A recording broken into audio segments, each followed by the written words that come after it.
Ben Azoulay, also known as King Azoulay, is many things. A fake tough guy, an Andrew Tate wannabe, and a man with an extremely predatory past. But none of that is how Ben would have you see him, because above all else, Ben Azoulay is a liar. I've been in battles, I've been in war, and now I'm here. I've had motorcycle accidents, car accidents.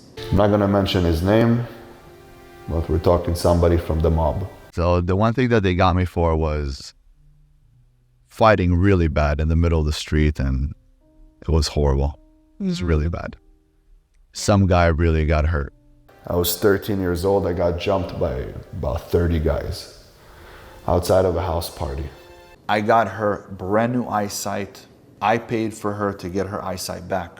We know very little about the true nature of Ben Azoulay's childhood and early life. Now that's not to say he hasn't told us a lot of stories. Many of you may have seen this guy on a number of social media platforms being lambasted for his outlandish lies, from being an amazing fighter to an even better businessman. And these lies can vary from innocent stuff to horrible acts that Ben has committed in his past. Like I just said, we know very little about the truth surrounding Ben's early life, so where our story begins today is around 2022, when Ben was an amateur bodybuilder, as well as making an earnest attempt to start a fitness social media career. Ben was of course a fake natty, and for quite some time seemed unwilling to discuss his performance enhancer usage. But these kinds of lies and scams are peanuts compared to what he would get up to in the future. This fitness influencer phase wouldn't last for long, because 2022 also witnessed the viral explosion of Andrew Tate, along with the many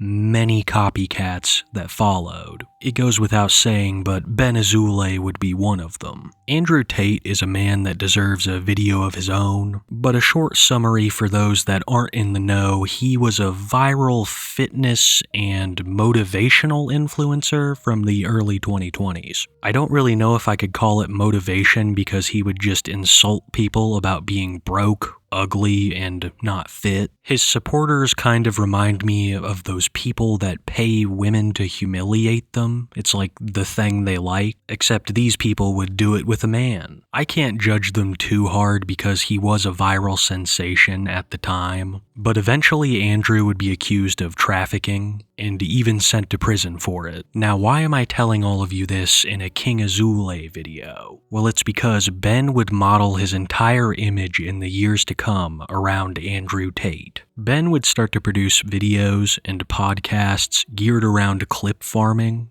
basically just breaking them up into YouTube shorts to try and hit the algorithm of this alpha male wave. But during these podcasts, Ben would just lie through his teeth, and by far the most viral of these lies has been his fight stories, because in every single one of these videos and podcasts, Ben would paint himself as some kind of mythical warrior, capable of fighting dozens of people at a time. And I continued with my martial arts skills. I went into all types of martial arts, from Kung Fu to Muay Thai to kickboxing to Krav Maga. And I left Taekwondo. It wasn't for me, because anytime I would spar and I'd kick somebody a little bit too hard, I'd get in trouble. And I wanted to test my limits. But as I got older, I went to different schools, and I got kicked out of multiple schools because fighting was my go-to. If somebody talked bad about me or kids wanted to pick on me, I'd tell them, let's fight. But I always fought the guys who were the bullies. In school, I had a friend that was mentally challenged. I had two friends that were in wheelchair. I had a friend that was a midget, and I was protecting them. And at the age of 15, I dropped out of high school. There was no need for me to stay in high school. I went to Grant High School. We had a police station in the school. And one day, there was 5 Mexican dudes trying to jump me in the bathroom. I beat the shit out of them. I left one of them with his head in the toilet. When I left school, the following day, I came back. As I was leaving school, they came and they started shooting at me. So, it started getting more violent. So already I'm sure you can see what I'm talking about here. Ben claims that he was this great protector towards the weak and innocent in his high school, but I really doubt it because he doesn't even know that people with dwarfism prefer to be called little people. It's also worth mentioning that Ben makes a lot of these stories about race. Just wait until we get to the prison segment. It doesn't really lead to anything, but I find it interesting because all of these stories are so obviously fake. Except for this one where he talks about how his father hit him. I believe that one. So for me, looking back and thinking about the stories that I had with my dad, and my dad was a very tough guy. I mean, I'd wake up in the morning, with kicks to the head. My dad wasn't no martial artist, but I was sure a fucking punching bag from time to time. But I could tell you that that's what toughened me up because I'm also a tough soul. You can't really break me, you'd have to kill me. There's no way of breaking me. I'm not afraid of no man and I'm not afraid of anybody. Despite Ben's muscle mass acquired through steroid usage, he's not really a massive guy. He's in the lower 5-foot range. So it's not like he's some hulking behemoth that just scares everyone, despite what he would have you believe. In reality, he is a guy who preys upon minors and lies from a place of deep insecurity. He doesn't want you to just believe that he's some crazy good fighter. He also wants you to think that he's a rich businessman that's traveled the world, this Gatsby-like character. I'm not afraid of God either. I love God.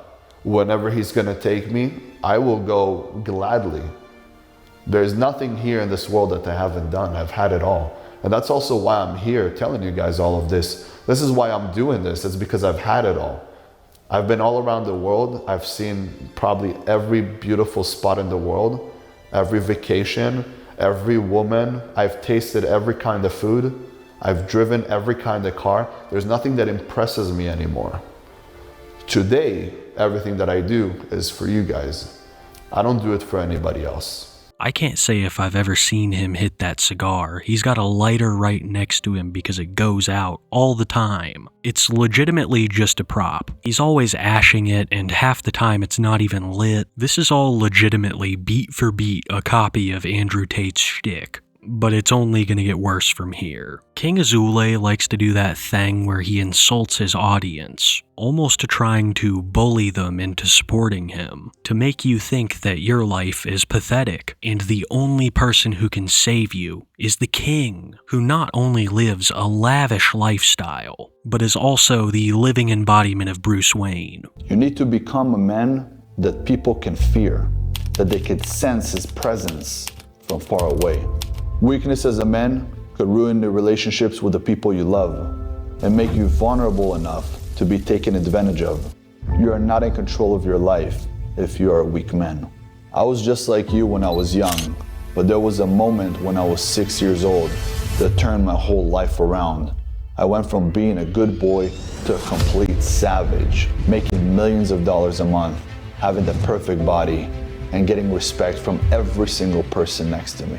It almost has an air of occult brainwashing shit. Oh, your friends and family hate you. People talk over you. Hale Bop is coming. Eat this applesauce and put on these Nikes. That is how quick shit turns. So honestly, we should be thankful that Ben Azoulay is so incompetent in his attempts to brainwash people into thinking he's some kind of badass. He's really just a man that seems to have deep-seated father issues. If your dad talked down to you, you're privileged. You know why?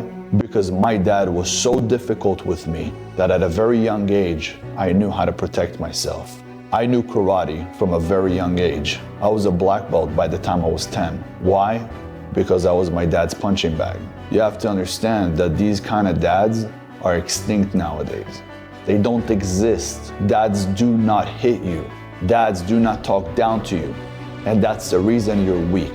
So if you had a dad like that, go thank him, because those dads don't exist anymore. And that's the reason men today are weak. They're like iPhones. They fall and they break. Like I said previously, this is the one part of Ben's tales that I actually believe. Not at all that I say I agree with him. I think what your father did to you, Ben, is a big reason why you are the way you are today. And that's not something you should thank him for. Ben's whole family seems to have problems, but we'll get there. For now, I want to talk about one of Ben's most infamous childhood stories. It involves a brick, a snake, and a neighbor boy. For me, I didn't really get along with humans. The reason was, I didn't like how they would yell at each other, get upset, get serious. So my going away and feeling like I'm in my own oasis was hanging out with my animals, my pets. I didn't go buy pets. I would go find them. I would rescue them. And some of them I would bring from the forest behind my house. And there were some dangerous animals. One day I found a snake, and that snake was a very large snake. Easily with one bite, I would have been dead. It was about 6-7 foot, black, dangerous, poison. But when I brought him back home, my mom saw him. She kind of freaked out, but she knew that for some reason, me and the animals knew how to connect, and that snake was not gonna bite me. And I walked back to the forest. Right before I reached the forest, one of my neighbors, who was an 18-year-old boy, decided to yell at me. And when he came up to me, he pushed me and told me he wants to kill my snake. You could imagine as a little boy, I wasn't strong enough to fight him. And when he tossed me to the ground, he picked up a big rock, and as I was screaming, he smashed it over the head of the snake. Now, I don't know if you've ever seen a snake, when it gets hurt, the whole body starts shaking, moving around. It's the muscles. That's exactly how that snake was reacting. That was one of the reasons I didn't like people, because they didn't truly like my animals, and I just had a different connection with them. So obviously screaming wasn't going to help, but something switched. There was a flip that switched in my mind that made me turn into a beast. It turned me into a fucking savage. And I thought about it, and I thought about it, and I couldn't stop thinking and having this picture of my snake being killed right in front of me. So just a few days later, I decided to wait outside his house. I had a red brick in my hand, and when he was walking, I smashed it over his head. And when his head split open and he fell on the ground screaming, I smashed it again, and I smashed it again. And then I walked away as I threw the brick to the side.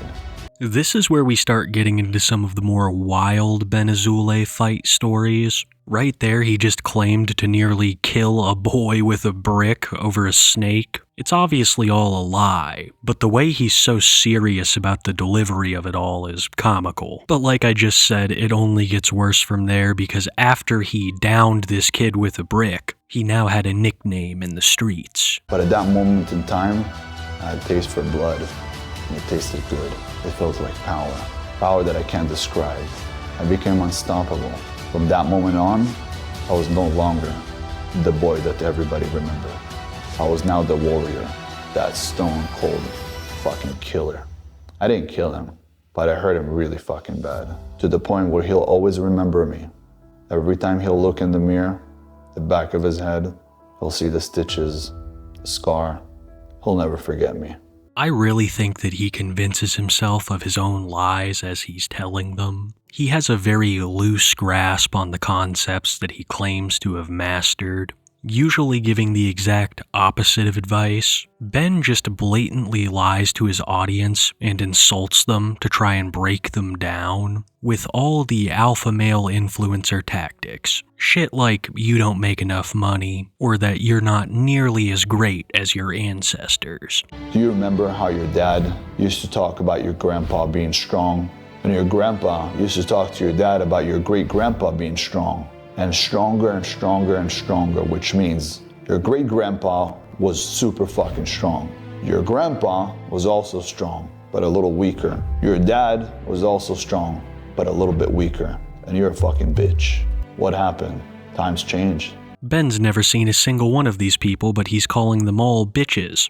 For all he knows, he could be speaking to Tom Platz and to Jeff Bezos. I think it brilliantly highlights the scam that these kinds of guys are running. They make these broad statements, trying to prey upon people's insecurities. That way, if you stay insecure, well, you continue to need their help. You're dependent. Or if you're in their eyes fixed, you're a success story who continues to need this help because it got you this far, And of course, business is scalable. The reality is that most of these men are horribly insecure themselves. Now, I'm no doctor, but I really think that Ben suffers from body dysmorphia. His goal with attaining all of this muscle mass has not been for health, but for aesthetic. This, along with his deep-seated hatred of people who he sees as overweight, are all the evidence I need to see that he's projecting.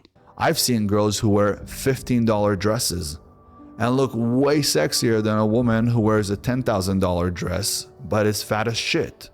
Why? Because she's overweight and she doesn't fit the dress and nobody wants to look at her. Ben is sitting here judging people for being unhealthy when he clearly has multiple addictions of his own. Just because you work out all the time doesn't mean you're healthy. It can mean the opposite if you take it too far like Ben has. During his fitness influencer days, I didn't see any cardio or hardly any leg days. That, along with whatever else he's taken to achieve those body fat percentages, have most likely put an incredible strain on his body, much more than that of a person who might be a little overweight. Ben is like one of those guys from that King of the Hill episode where Bill gets swole. He thinks that his muscles make him cool, and above all else, intimidating. When he is in part correct, yes, he's making everyone uncomfortable, but not because he's scary, because he's practically begging for attention. A lot of guys will take steroids and get really big, and then they sit next to me and they go, "You're fucking intimidating." Yeah. My last podcast, the guys all use steroids and they go, "You're fucking intimidating us." And I'm like, why? All of you guys literally weigh more than me. Right. I'm 210 pounds, you guys are all 220 and up. To one of the guys, I think it was like 6'4". Right. I'm like, what's the deal? Yeah. And they're like, you're fucking scary. And every man that sits next to me will right away feel intimidated. These podcasts are also very interesting to me. Tons of people do this, set up in a fake podcast environment to farm for shorts, acting like they are someone of knowledge or worth. Long gone are the days of Tai Lopez. This shit has changed rapidly. It's no longer about Lamborghinis and knowledge. It's about doing steroids and mind-fucking your love interest. A woman needs to be loved. We all know that. But a man needs to be respected. You'll hear a woman saying, "I'll give him respect when he deserves it." What? Did I ever say, "I'll give you love as soon as you deserve it"? You're not deserving of getting love? If a woman doesn't get love, she would literally jump off the building.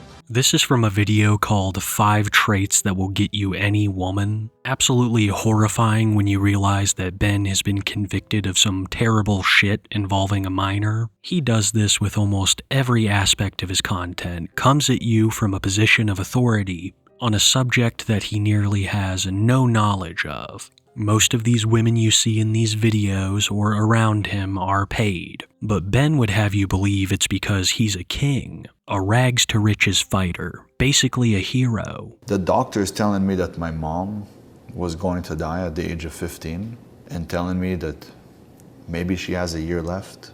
That completely destroyed my world. I started getting into fights left and right in school. And eventually I left school because there was a gang that wanted to kill me. They came to the school after school and they did a drive-by. They wanted me gone. And that's how bad it was. My life completely got destroyed. I remember taking my mother to chemotherapy, walking with her to the doctor, going into the doctor's office. They'd have to pin her right here at the vein so they could put in the chemo. And she'd always swell up and get purple and black. And her hair started falling out. And her teeth started deteriorating, and her eyesight started going away. I'm here for the people that need someone to take them and empower them and show them the way. Because I've been through the hard times.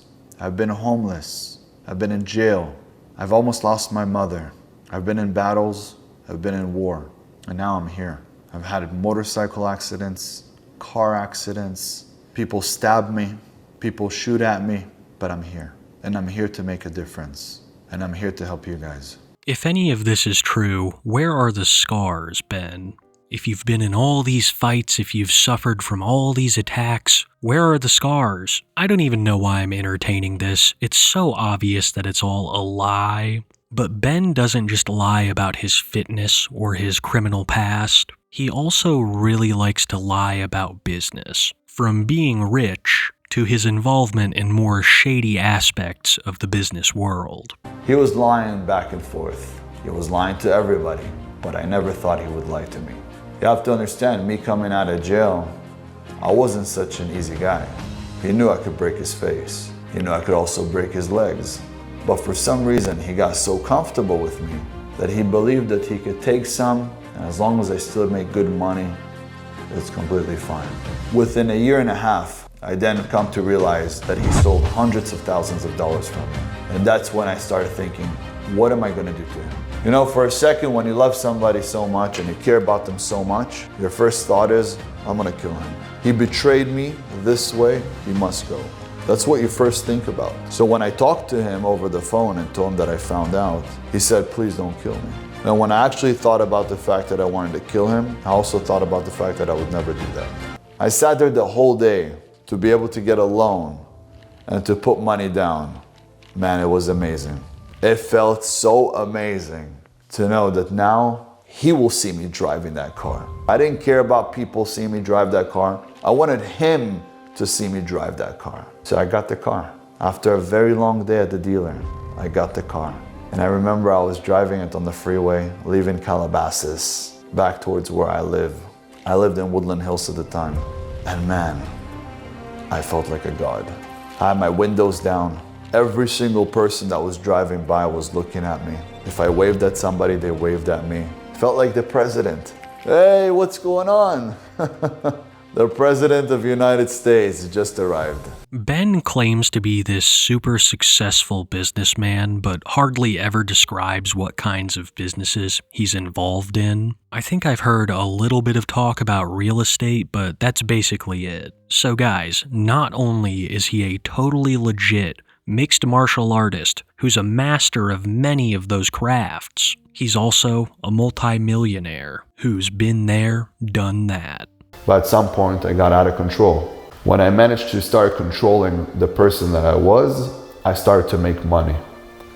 And within very quick time, once I started making $5,000 a month, which was at the time that I was 18, and then at 19, I was already making like $30K a month. By the time I was 20, I was making $50K a month. And it just went on and on and on and on. And at the age of 24, I retired.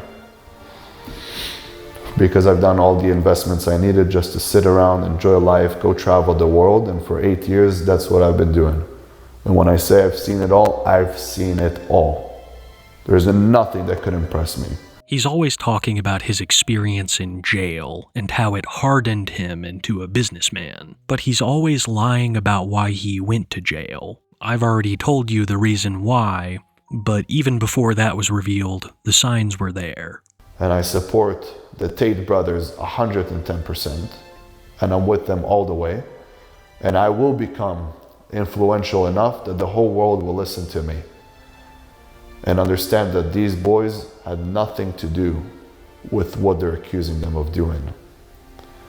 And let me tell you exactly the reason why they arrested them. When Tate said that he was coming out with his own bank, I knew that they were going to get arrested. He stole Andrew Tate's grift beat for beat. The cigar, the black t-shirt, the glasses, the constant insults against the audience. Promise yourself something. You promise yourself that you're going to make a change. You see, people like me, if I'm supposed to wake up at 4 a.m. and I wake up at 4:30, I'm upset with myself for the rest of the day. Why? Because I lied to myself.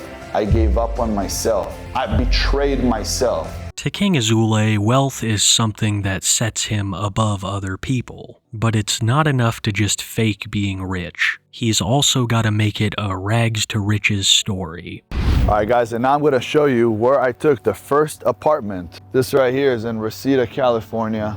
As you guys can see, this is the apartment building, Villa Royale. Now, the grass wasn't as nice. None of this was like this, but if you look around, let me show you. So these are the apartment buildings around here. It's practically the only ghetto that is probably left here in Reseda area. Some of these streets, you know, they're all been kind of gentrified, but the spot is still here.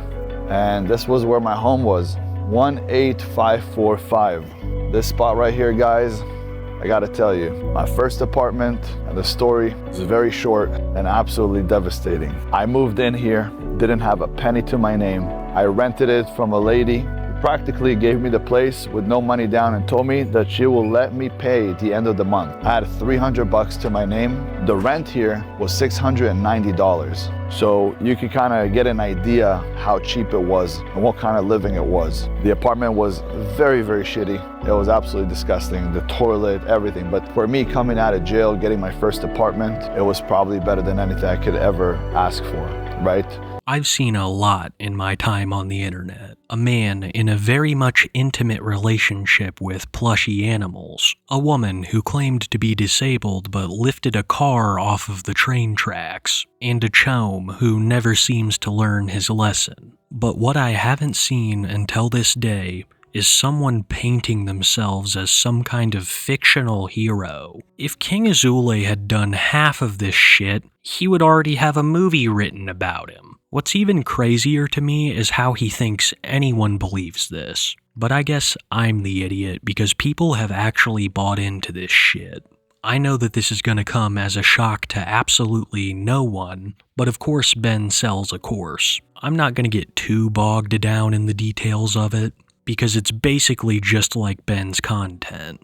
Except this time you pay him hundreds of dollars to discuss business and how not to be a bitch. Ben trying to give advice on any of these fronts is comical. I've seen no proof of him running a successful business besides this course. Despite his muscle, he is horribly unhealthy. People are coming to Ben, leaving worse than when they came. And broker than when they came. It's just like what the Tate brothers did, selling the idea of brotherhood and wealth creation to a bunch of young men who felt lost, all the while bending them over the barrel ideologically and for profit. Just like the Tate courses, all of Ben's advice is awful, especially in regards to business and women. I can say with the utmost certainty that the only reason the girls around people like this put up with it is because they're rich. But the Tates of the world would have you believe it's because they're so goddamn smart and handsome. But to my knowledge, Ben isn't even rich. These houses and cars you see him in are rented. The women you see on his show and in his videos are paid or already have close ties with Ben. He says that he's been around the world, ate beautiful food, and been with every kind of woman. But the only woman I hear him telling comprehensive stories about is his mother. And even then, the stories are so outlandish that I don't even think they're true. My mother today is still alive, and this is 20 years later. We're not talking about a day or two or a year. 20 years later, we got her teeth redone, brand new veneers. I got her brand new eyesight. I paid for her to get her eyesight back. I paid for some surgeries to get herself reconstructed because both breasts were removed and she pretty much had no breast. And even when she redid her breast, reconstruct her breast, it still looked bad. So I paid to some of the top doctors to take care of her and to reconstruct her breast so she could feel like a woman again. The only thing is, at the age of 17, because I was a troublemaker and I was fighting all the time, everywhere. When my mom got cancer and the doctors told us that she might not make it, I said to the doctors, if she doesn't make it, we're all not going to make it. And he looked at me and he said, "You're threatening me?" I said, "No, I'm literally threatening the whole world. Everybody's going down with my mom. We're all not going to make it." Thank God my mom made it. In my short experience so far on this plane of existence, I've learned one thing: to rarely trust a man with an overgrown pinky nail. Maybe I've just seen too much Big Trouble Little China, but I can't think of a single human being that had one and ended up being a good guy. Besides my deep mistrust of men with pinky nails that are long, there's also more to analyze with that previous clip. Ben basically says that he restored his mother's eyesight after she lost it due to cancer. Along with restoring some other stuff, I don't know if I would have gone that into detail about it, Ben. It kind of comes off like you're looking at them and you just didn't like the way they came out the first time. I don't know, pretty weird stuff. But I've got to watch my tongue because we're talking about a criminal here. A seasoned mobster and a fighter with deep connections to criminal organizations. They wanted to go back to Israel, so we went back. One of the biggest reasons we went back was some of my family members were kidnapped by Pablo Escobar. And one ended up getting murdered, and the other one was released. There were two brothers. One brother was found that he was stealing from Pablo and told him that the Beverly Hills Police Department took some of the drugs, and Pablo didn't believe it, so he checked into it. For someone who is supposedly a hardened criminal, he talks a lot about his supposed crimes, never the legitimate ones. Ben likes to paint himself as some kind of guy who escaped the underworld. Yet another cheap imitation of Andrew Tate who has known ties to mobsters, most likely due to his experience in kickboxing. And wouldn't you know, Ben also got up to stuff like that, participating in underground pit fights, eventually brutalizing so many men that he was hand-picked to join the mob.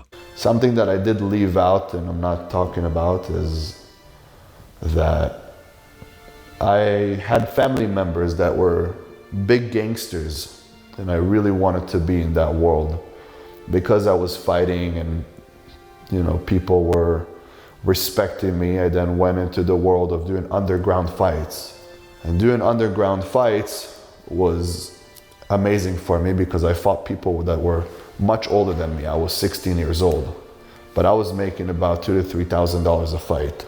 I got my ass kicked one time in my life. I was 13 years old. I got jumped by about 30 guys outside of a house party.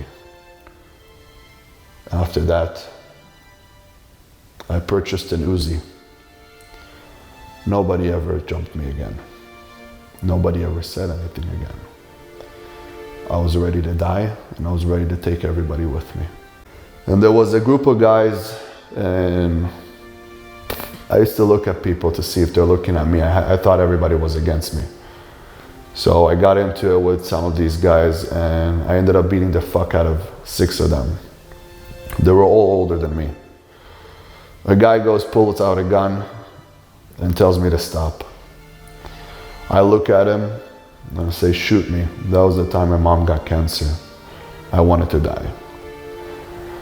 And he goes, I'm not gonna shoot you, what's your name? And I said, what the fuck are you to ask me my name? I said, shoot me. He said, no. I want you to be one of us. And we got in a conversation, and when he found out I was 15, he was shocked. I'm not gonna mention his name, but we're talking somebody from the mob. And I started doing underground fights for him. I also was his bodyguard for a while. Now, Ben would have you believe that due to all this criminal activity, he got himself in some trouble, becoming homeless and having to sleep under trees after a stint in prison, a time that he claims to remember fondly. So life wasn't so simple for me. Had a lot of hard times, difficult times, stressful times, but I could tell you that that place made me this man because it changed me. It turns you from a child into a real man, and possibly also a beast. Of course, some of the people in there are fucking weak, but if you have the heart and the soul of a warrior, and you say, this is only going to be temporarily. When I come out of here, I'm never coming back here. One of the few things that Ben isn't lying about is going to jail. We knew now that it was due to inappropriate behavior with a minor, but whenever Ben would go on these no-name podcasts, he claimed it was for a completely different reason. Can you take a wild guess? And then I continued to become a troublemaker because money wasn't really good. Then I was making like $7 an hour with this guy. So I left very shortly after. And eventually I ended up going to jail. When I went to jail, I did my 19th birthday in jail from 18 to 19. What did you do to go to jail? So I did a lot of things. But what was the one thing that they got you for? So the one thing that they got me for was fighting really bad in the middle of the street, and it was horrible. It was really bad. Some guy really got hurt. Ben Azoulay would have you believe that he went to prison for crimes of a mafia-like nature. But the reality is that he is a predator with a long history of using other people, particularly minors. In the early 2000s, Ben and his brother were having a party at their parents' house. They then plied a 15-year-old girl with alcohol and drugs. And Ben, his brother, as well as one of their friends, took turns doing some of the most unspeakable things to this girl. I'd also like to add that it was pretty violent. The girl suffered numerous injuries. If you want all the details, I highly recommend John Bravo's video on it. He's the one that broke all of this in the first place. But our story's not over yet. Ben's parents would return home, seeing the party and doing nothing to stop it. But the victim would file charges and police would come to arrest Ben and Dylan Azoulay, along with their friend Mayor. But Ben would have you believe that his time in prison was because he's such a badass, or that he's totally innocent of a crime that he was convicted of. And I got arrested for something that they said that I did, and I didn't do it. And when I got out all clean after I spent a little bit of time in jail, I said, I'm never coming back here again. Maybe there was a few that didn't say this. Maybe I didn't know them long enough. But they all said that they've gotten raped. Every single woman. Oh, this guy raped me at a party. Oh, this guy raped me here. This guy raped me there. It almost felt like it was a trend. Because the truth is, they want to victimize themselves and say, this happened to me. It's not true. A lot of it is in their head. Yeah. But they want to give a story so people will feel bad for them. They're coming from a bad place instead of coming from a place of power. Yeah.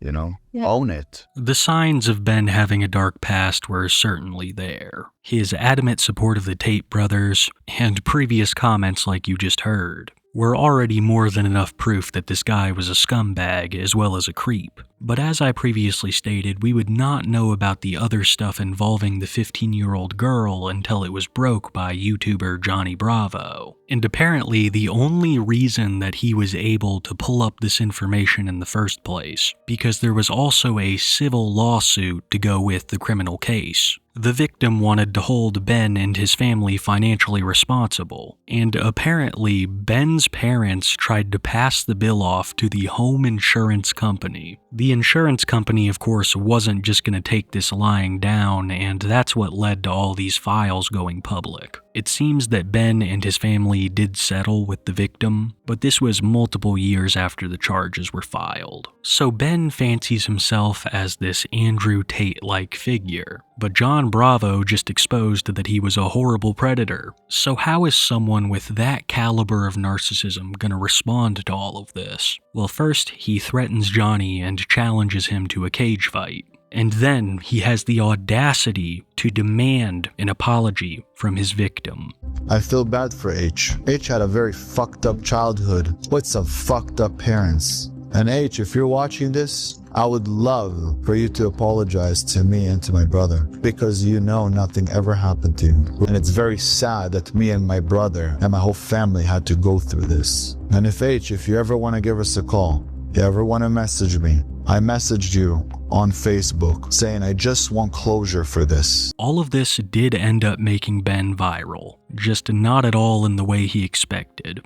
Dozens of videos were made about his actions and terrible advice, along with all the blatant lies. In a way, he got this twisted version of what he always wanted, people's attention, but it's not positive in any manner. All you have to do is look at the comments under any of his new social media posts. 95% of them are ripping on him, and almost all of the clips of him that have blown up online are from other people making fun of him. I don't know how much longer he'll last at this. Everything I just mentioned seems to get worse by the day, because whatever little truth we can pick out about Ben Azoulay has shown to be absolutely rotten. He is the perfect encapsulation of all the stereotypes of these alpha male gurus. Misplaced confidence, extreme lies, and usually a pattern of predatory behavior, and that's how people are going to remember Ben Azoulay.